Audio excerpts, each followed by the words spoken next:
Hi hello నమస్తే అండి. ఇప్పుడు మా స్కూల్కి గాంధీ స్మారక సమితి నర్సరాపేట వాళ్ళు ప్రైజెస్ ఇవ్వడానికి వచ్చారు.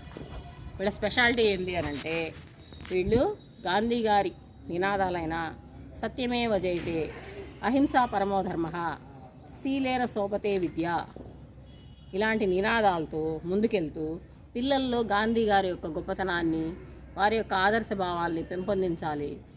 పిల్లలకి గాంధీ గారి గురించి తెలియాలి, వాళ్ళు కూడా వాళ్ళ జీవితాలని ఉన్నతంగా మార్చుకోవాలనే ఉద్దేశంతో వీళ్ళు కొన్ని కార్యక్రమాలు నిర్వహిస్తున్నారు. దీనికి ఈ సమితికి వ్యవస్థాపక కార్యదర్శి ఈదర గోపిచంద్ గారు. అయితే కాంపిటీషన్లు నిర్వహిస్తూ ఉంటారు కదా, దానికి బహుమతులు అవన్నీ కూడా కారసాని శ్రీనివాసరెడ్డి గారు స్పాన్సర్ చేస్తారు. తర్వాత దీనికి అధ్యక్షులు ఆళ్ల సుబ్బారెడ్డి గారు. వీళ్ళు ఏం చేస్తారంటే, ప్రతి సంవత్సరం లాస్ట్ ఇయర్ నుంచి వీళ్ళు జెడ్పీహెచ్ఎస్ స్కూల్స్లో, ఇది కేవలం పల్నాడు జిల్లాకు పరిమితమైన కార్యక్రమం. ఏంటి, కేవలం పల్నాడు జిల్లాలోని స్కూళ్ళ పిల్లలకు మాత్రమే ఈ కాంపిటీషన్స్ పెడుతున్నారు. గతంలో వీళ్ళు ఫస్ట్ 2023లో వీళ్ళు ఫస్ట్గా స్కూళ్ళకి, ప్రతి స్కూల్కి 20 సెట్స్ 2 బుక్స్ పంపించారు. ఆ 2 బుక్స్ పేర్లు ఏంటంటే, మహాత్మా గాంధీ జీవితం సందేశం. ఒక బుక్ ఏంటి, మహాత్మా గాంధీ జీవితం సందేశం. రెండోది జాతీయోద్యమ కవితా సుమమాల. ఈ 2 బుక్స్ 20 సెట్లు పల్నాడు జిల్లాలోని 77 స్కూళ్ళకి పంపించారు. ఇది ఎప్పుడు, లాస్ట్ ఇయర్ చేశారు. లాస్ట్ ఇయర్ కాంపిటీషన్స్ అప్పుడు చేశారు. ఆ లాస్ట్ ఇయర్ 77 స్కూల్స్ ఈ కాంపిటీషన్లో పాల్గొన్నాయి. గాంధీ గారి మీద వ్యాస రచన. ఈ 2 బుక్స్ చదువుకొని పిల్లలకి ఏమర్థమైంది, గాంధీ గారిలో ఎట్లాంటి గొప్ప లక్షణాలు ఉన్నాయి, ఇట్లాంటి అన్ని అంశాలని వాళ్ళు ఒక కాంపిటీషన్, ఒక వ్యాస రచన పెట్టారు. దానికి ఒక 60 మార్కులకి కేటాయించారు. గాంధీ గారి మీద కొన్ని రచనలాగా, వ్యాసంలాగా 60 మార్కులకి ఎగ్జామ్ పెట్టారు. 60 మార్కుల్లో ప్రతి స్కూల్కి వచ్చిన 24 మార్కులకి పాస్ మార్కు 24 మార్క్స్ దాటిన అందరికీ ఇటువంటి ఒక ప్రశంసా పత్రాన్ని ఇస్తారు. ఇలాంటి ఒక ప్రశంసా పత్రాన్ని ఇస్తారు. ఫస్ట్, సెకండ్, థర్డ్ వచ్చిన వాళ్ళకి, ప్రతి స్కూల్ నుంచి ఫస్ట్, సెకండ్, థర్డ్ వచ్చిన వాళ్ళకి ప్రశంసా పత్రంతో పాటు ప్రైజ్ కూడా ఇస్తారు. ఏదో ఒక ప్రైజ్ ఇస్తారు. సో వీళ్ళు ఈ కార్యక్రమం మా స్కూల్లోని పిల్లలు కూడా, మా స్కూలు ఎస్వివిఆర్ జెడ్పీహెచ్ఎస్ నకిరికల్లు విద్యార్థులు కూడా, తెలుగు టీచర్లు అయినటువంటి ఓబయ్య గారు, శివకుమార్ గారి ఆధ్వర్యంలో ఈ కార్యక్రమాన్ని నిర్వహించారు. కాంపిటీషన్స్కి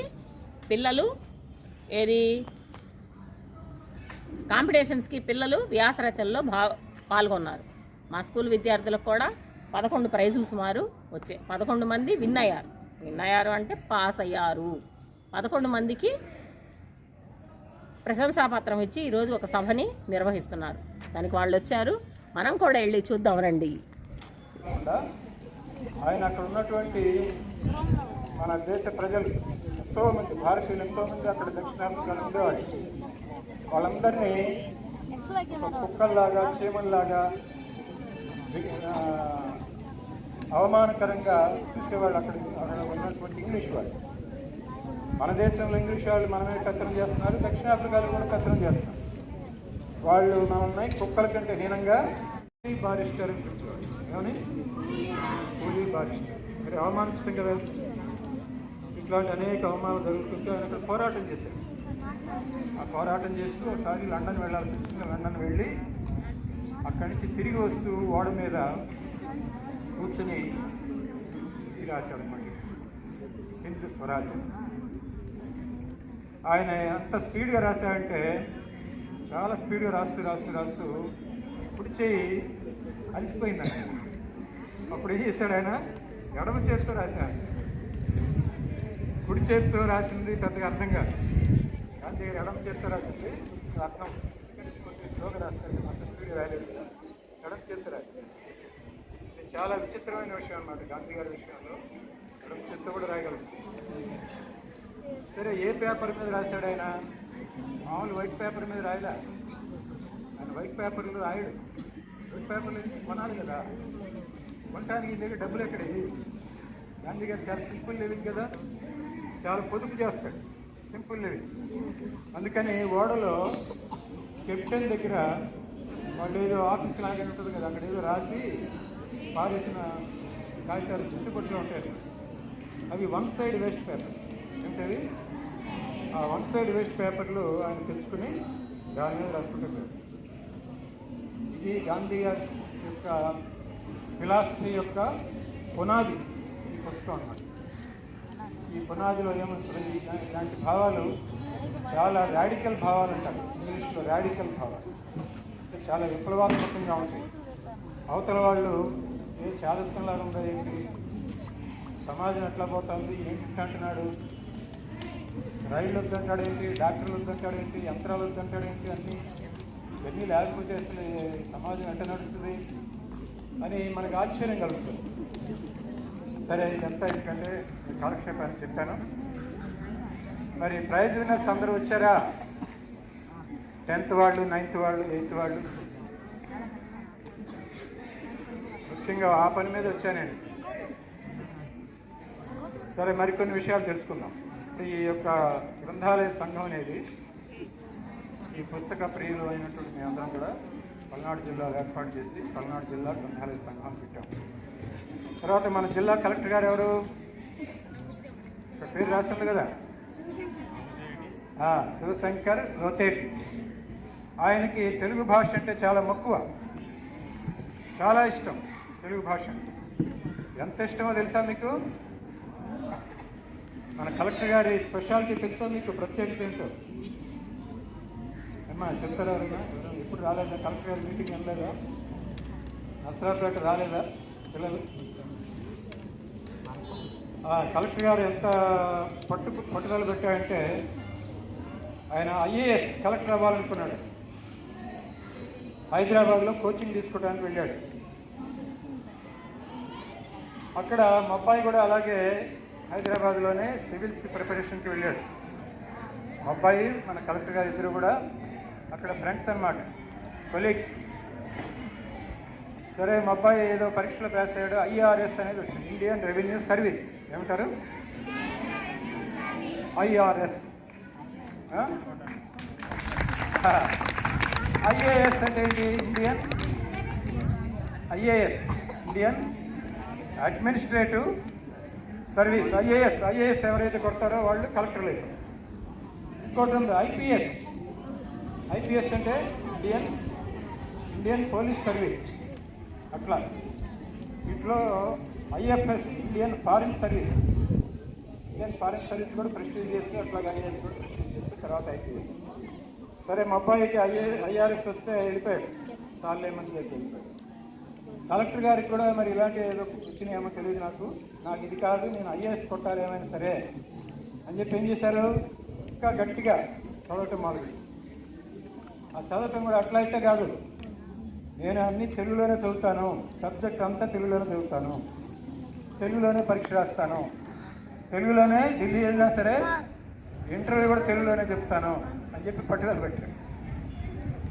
మన యొక్క ప్రభుత్వంలో ఉన్నటువంటి సౌకర్యం ఏంటంటే, మనం ఏ భాషలో చదివినా సరే, ప్రాంతీయ భాషలు ఏదైనా సరే, ఆ భాషలో మనం పరీక్షలు రాయొచ్చు, ఈవెన్ ఇంటర్వ్యూ కూడా ఫేస్ చేయొచ్చు. అట్లా ఒక పంతం పట్టి ఆయన తెలుగు భాష మీద మక్కువతో తెలుగు మీడియంలో చదువుకునే అన్ని సబ్జెక్టులు కూడా, ఏదో పాలిటిక్స్ ఏది ఉంటాయి కదా, హిస్టరీనో జాగ్రత్త లాంటివన్నీ కూడా ఇది కూడా తెలుగులో చదివి, తెలుగు పుస్తకాలు చదివి, తెలుగులో లేకపోతే ఆయన ఇంగ్లీష్ నుంచి తెలుగు ట్రాన్స్లేషన్ చేసుకుని ఎంతో కష్టపడి ఐఏఎస్ కొట్టి మన పల్నాడు జిల్లాకి కలెక్టర్గా వచ్చారు. ఒకసారి అభినందనలు తెలియజేయండి. మనం కూడా కొన్ని లక్ష్యాలు పెట్టుకుంటే తప్పనిసరిగా సాధించడానికి మన జిల్లా కలెక్టర్ గారే గొప్ప ఉదాహరణ. సరే, ఆయన నుంచి నేను ఒక స్ఫూర్తిని తీసుకుని ఏం చేశానంటే, మా ఆఫీస్లో మా గ్రంథాలయం, నేను ఒక గ్రంథాలయం పెట్టిన గ్రంథాలయంలో ఈ గాంధీ గారి పుస్తకాలు, నేను పబ్లిష్ చేసినటువంటి పుస్తకాలు, ఆ పుస్తకాలను మీకు పరీక్ష పెట్టాం. అయితే ఆ పరీక్ష ఇదివరకు పుస్తకాలు అన్నీ 20 రూపాయలు ఉన్న పుస్తకం 10 రూపాయలకు అమ్మేసి నర్సరాపేట పట్టణంలో అన్ని స్కూళ్ళల్లో పరీక్ష పెట్టాం. గాంధీ గారి 150వ జయంతి ఉత్సవం, గాంధీ 150 అంటారు. దాని లోగో ఉంటుంది, గాంధీ 150. చూసారు ఎప్పుడైనా లోగో? మీకు మీకు ఇచ్చే సర్టిఫికేట్ అన్నిటి మీద ఉంది. ఏముంటుంది, ఎట్లా ఉంటుంది అది చెప్తారు ఎవరైనా? ఎవరైనా సరే తెలిసిన వాళ్ళు చెప్పండి. గాంధీ లోగో ఎట్లా ఉంటుంది? గాంధీ 150 లోగో చెప్పలేరా? గాంధీ అని ఉంటుంది కదా, గాంధీ గారు కర్ర పుచ్చుకుని ఉంటాడు. ఈ కర్ర అనేది ఏమవుతుంది? 1 అయిపోతుంది. ఆ పక్కనే ఉంటుంది 50 ఉంటుంది, 50 ఉంటుంది. ఒకటి పక్కన 50, 150. అట్లా లోగోలు చాలా బాగుంటాయి. ఒక ప్రత్యేకమైన సందర్భంలో ఒక ఆర్టిస్టులు చక్కటి లోగోలు తయారు చేస్తారు. అట్లాగే స్వచ్ఛ భారత్కి ఒక లోగో ఉంది. ఏమిటది చెప్పండి? స్వచ్ఛ భారత్ లోగో చెప్తారని చూసారు ఎవరన్నా? చూడలేదు. గాంధీ గారి యొక్క స్పెట్స్, గుండ్రటి కళ్ళద్దాలు ఉంటుంది. స్వచ్ఛ భారత్ స్కూల్ ఇచ్చాను. ఈ 80 స్కూళ్ళల్లో లాస్ట్ ఇయర్ పరీక్ష పెడితే 77 స్కూళ్ళు పరీక్షలు రాసినాయి. వాళ్ళకి సర్టిఫికేట్లు, బహుమతులు కూడా ఇచ్చేసాం. ఆ బహుమతులన్నిటికీ కూడా మన నర్సరావుపేట చెందినటువంటి ప్రముఖ వైద్యులు, వాళ్ళ హాస్పిటల్ కూడా గాంధీ గారి పేరుతో ఉంటుంది. ఏదో చెప్తారు అది హాస్పిటల్, పెద్ద hospital, Mahatma Gandhi super speciality hospital. ఆయన బ్యానర్ కూడా తెచ్చాను, తర్వాత చూపిస్తాను. ఆ డాక్టర్ గారు గాంధీ గారికి అంటే ఇష్టం కాబట్టి ఆయన ప్రతి సంవత్సరం కూడా మాకు ఈ బహుమతులు దాదాపు 10,000 రూపాయలు ఆయన ఇస్తూ ఉంటారు అన్నమాట. ప్రతి సంవత్సరం ఇస్తుంటారు.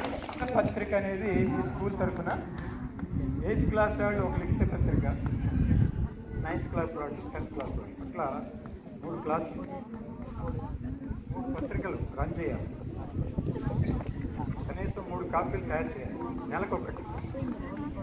మీ A4 షీట్లో ఒక 12 పేజీలు మినిమం చాలు. 12 పేజీలు. అది ఎట్లా ఉండాలంటే ఒక పత్రిక చదువుతుంటే ఎలా ఉంటుందో అలా ఉండాలి. నేను ఇద్దరు తయారు చేసి అట్లా చూపిస్తాను, అది చివరిలో చూపిస్తాను. ఎందుకంటే ఎంత చూపిస్తే గుర్తుంది టైం.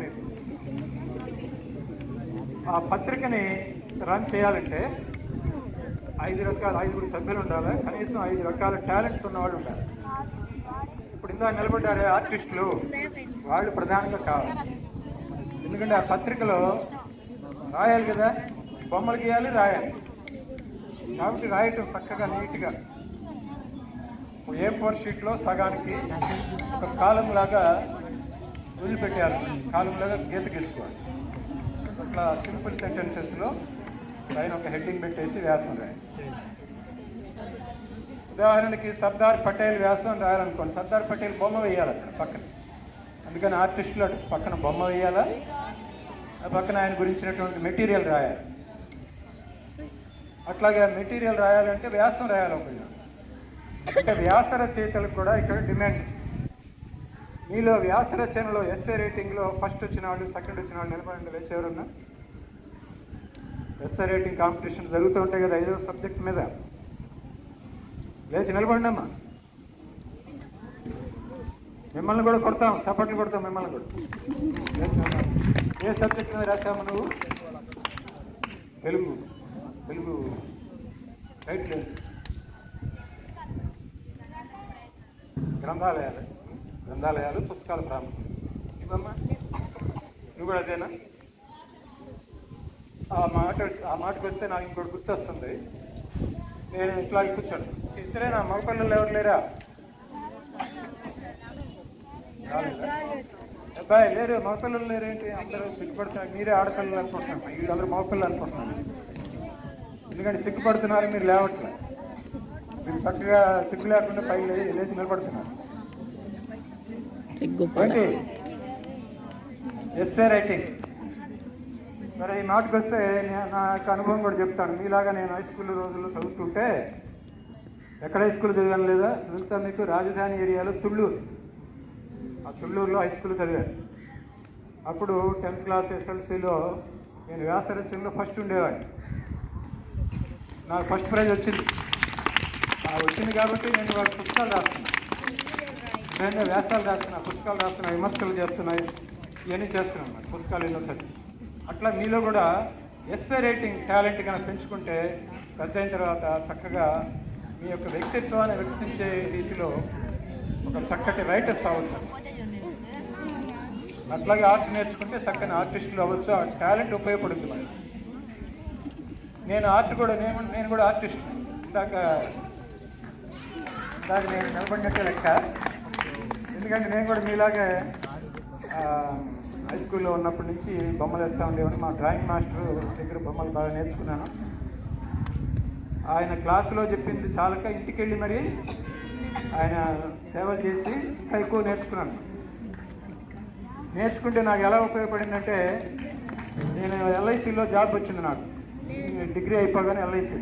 ఎల్ఐసిలో ఇంటర్వ్యూ పిలిచారు. ఇంటర్వ్యూలో చెప్పాను మ్యాథమెటిక్స్ ఫస్ట్ నేను కాలేజీ. వాళ్ళు ఏదో అప్పులు కొట్టబాగా వాళ్ళు ఏదో చిన్న పర్సంటేజ్ ఎంత అని అడిగారు. ఏదో 33లో 20% ఎంత అని ఏదో అడిగారు. గబాలను అడిగితే నేను చెప్పలేకపోతున్నాను. పెన్ను కాగితం ఇమ్మంటారని చెప్పి పెన్ను కాగితం ఇచ్చాను. అప్పుడు లెక్కేసి చెప్పాను. అంటే నోటితో కూడా చెప్పలేకపోయా అంత క్లాస్ ఫస్ట్ వచ్చినా కూడా. ఎందుకంటే కొద్దిగా టెన్షన్గా ఉంటుంది ఇంటర్వ్యూ టైం. సరే అలాంటి కొన్ని చెప్తాను, కొన్ని చెప్పలేదు. ఎవరైనా సరే ఎవరికైనా అదే ఉంటుంది అనుభవం. వాళ్ళు అడిగిన ప్రశ్నలన్నింటికి అందరూ సమానం చెప్పలేదు. కొన్ని తడబడతారు, కొన్ని తప్పులు చెప్తారు. ఏదంటే సరే ఇది కాస్త నెగిటివ్గా ఉంటే జరిగిన తర్వాత మీ హాబీలు ఏంటని అడిగారు. నా హాబీ ఆర్ట్ అండి, బొమ్మలు వేస్తానండి ఆర్ట్ అని చెప్పి. ఏ బొమ్మలు ఏమైనా తెచ్చావని తెచ్చానని చెప్పాను. మా కాలేజీ మ్యాగజైన్ ఉంది, ఆ మ్యాగజైన్లో కూడా నా బొమ్మలు పడినాయి. కాలేజ్ మ్యాగజైన్లో పడుతూ ఉంటాను. ఎవరి టాలెంట్ ఉన్నా సరే కాలేజ్ మ్యాగజైన్లో ఎస్సే రైటింగు, డ్రామా, స్పోర్ట్సు, ఇంకా సంగీతం ఇలాంటివన్నీ అందరి యొక్క ఫోటోలు పడతాయి. అదొక మనకి మంచి మధుర స్మృతి. ఆ మ్యాగజైన్లో పడిన ఫోటోలు, నేను రాసినటువంటి బొమ్మలు కూడా చూపించాను. చూపిస్తే చాలా ప్లీజ్ అయ్యారు. ఓ బ్రహ్మాండం, వెరీ ఫైన్ అన్న. ఒక బొమ్మ ఏమని చేశానంటే, ఒక కొండ మీద పైకి ఎక్కుతున్నట్టుగా, మన కోటపు కొండ మీద ఇట్లా ఘాట్ రోడ్ ఉంటుంది కదా, అట్లా బస్సు వెళ్తూ ఉంటుంది, పైన ఏదో దేవుని గుళ్ళు ఉన్నట్టుగా ఒక బొమ్మ వేశాను. వేసి కింద ఏం పెట్టానంటే, భూమి నుండి దివికి అని పెట్టాను. అర్థం భూమి నుండి దివికి అంటే నేల మీద నుంచి స్వర్గానికి అని మామూలుగా. భూమి అంటే స్వర్గం, పైకి వెళ్తున్నట్టు. అది చూసి ఆయన ఏదో చమత్కారంగా ఒక అడిగాడు, ఒక మాట అనేది నాకు నవ్వొచ్చిందనమాట. ఆయన నవ్వాడు, నేను అన్నాడు. అంటే ఏంటి, అక్కడ ఆ సీరియస్ అట్మాస్ఫియర్ అలా కూడా కూల్ అయిపోతుంది. మన యొక్క హాబీలు చూసి వాళ్ళు ఇంప్రెస్ అయిపోతారు. అట్లా నా మ్యాథమెటిక్స్లో ఫస్ట్ రావడం అనేటువంటి టాలెంట్ కాకుండా ఈ ఆర్ట్ అనేది ఉంటూ నాకు స్కెచ్ చేసి నాకు జాబ్ వచ్చేసింది. జాబ్ రావడానికి దోహదపడి, బట్ మెరిటే కాకుండా మన యొక్క హాబీస్ని చూస్తారన్నమాట. కనుక ప్రతి ఒక్కళ్ళు కూడా పిల్లలు, మీరందరికీ ఒకటే ముఖ్యమైన గుర్తుపెట్టుకోండి. మీరు చదువులో వెనకబడవచ్చు. కొంతమంది మీ అమ్మ నాన్నలు తిట్టచ్చు, మాస్టర్ గారు కొట్టచ్చు, తిట్టచ్చు, ఏంట్రా ఇట్లా దరిద్రంగా ఇవే మార్కులుగా ప్రోగ్రెస్ ఏం లేదంటారు అని చెప్పి అనొచ్చు కాదు. అవన్నీ దిగమింగండి. కానీ మీరు స్పోర్ట్స్లోనో దేంట్లోనో మీరు బాగా షైన్ అవుతూ ఉండొచ్చు కదా. అంతే కదా. చదువులో వెనకబడి ఉంటారు కొంతమంది, ఇతరత్రా కూడా వాళ్ళు టాలెంట్ చూపిస్తూ ఉంటారు అన్నమాట. కాబట్టి ఎవరు కూడా నిరుత్సాహపడకూడదు, అలాగని అశ్రద్ధ చేయకూడదు. కొద్దిగా ఎక్కువ అడిషనల్ ఎఫర్ట్ పెడితే మీరు దేంట్లోనైనా సరే షైన్ అవ్వగలుగుతారు. అలాంటివి గుర్తుపెట్టుకోండి. మరి ఇక నా అసలు విషయానికి వస్తే, ఇప్పుడు ప్రైజ్ డిస్ట్రిబ్యూషన్ మాస్టర్ ఓబై గారు రాలేదా? ఈలోపు ఇచ్చేద్దాం.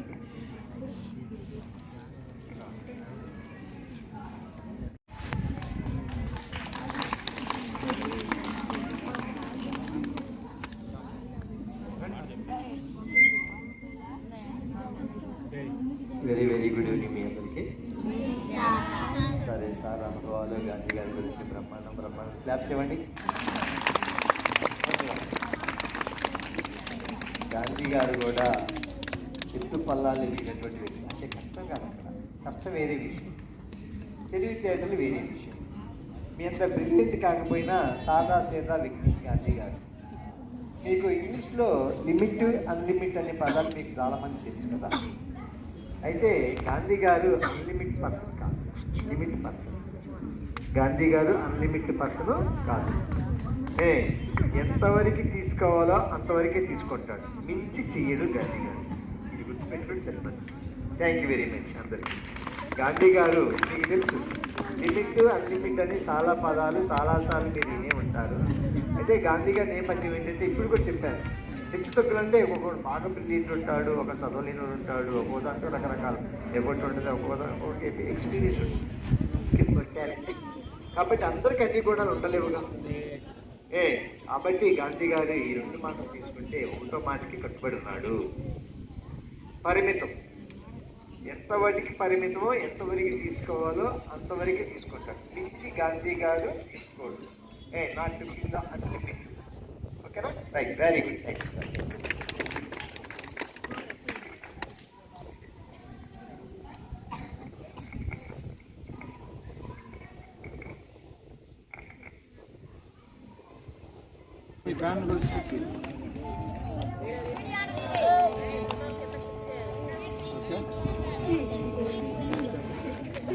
Very good, congrats. చప్పట్లో.